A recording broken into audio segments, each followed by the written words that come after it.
Was he going to tell Miss Jordan? Who else was he going to tell? How could I defend myself? Just because Barack Obama was elected president, we're a long way away from a level playing field. So obviously, the next question is, are you a racist? Of course not, anything but. I'm just trying to reconcile Why I live where I live and associate with whom I do. Something like that, sir. I don't like talking about race. It leads to too many disagreements and misunderstandings. Being a black woman walking for the first time in a community I've never been, I was not oblivious to the situation. That, sir, is defamation. I'm not going to adjudicate the matter of Wade v. Golden. You are.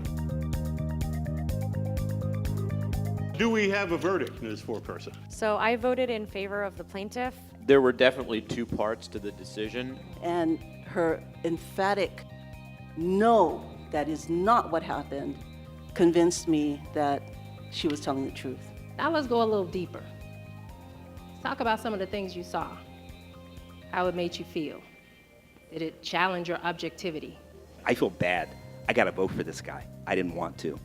It still bothers me. It bothers me that our system works this way, and that the underlying current is we have to take that and put that aside. What really got me was the question whether he's a racist or not. Of course he's a racist. You can't live in this country and not be a racist, whether you are white, black, brown, doesn't matter. Just a show of hands, how many people had a hard time making a decision? It made me very uncomfortable because that view amongst a large portion, I think, of the Jewish community is that there's been past oppression and genocide against our religion, and it is an important piece to our culture. People know that I'm African American. So that plays out differently in a lot of different ways.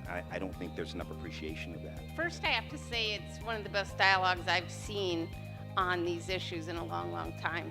And I come from a multiracial background.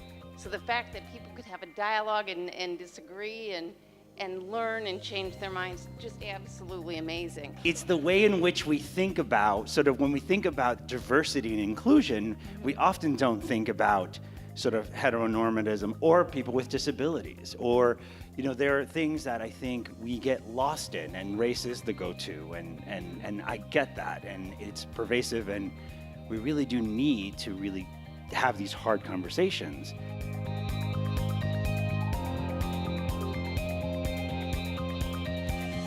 Now we're starting to have these conversations. We become a little more comfortable with talking about these topics. And now we become more culturally aware. And these things are very important. So thank you so much for being a part of the conversation, and please continue to have more conversations.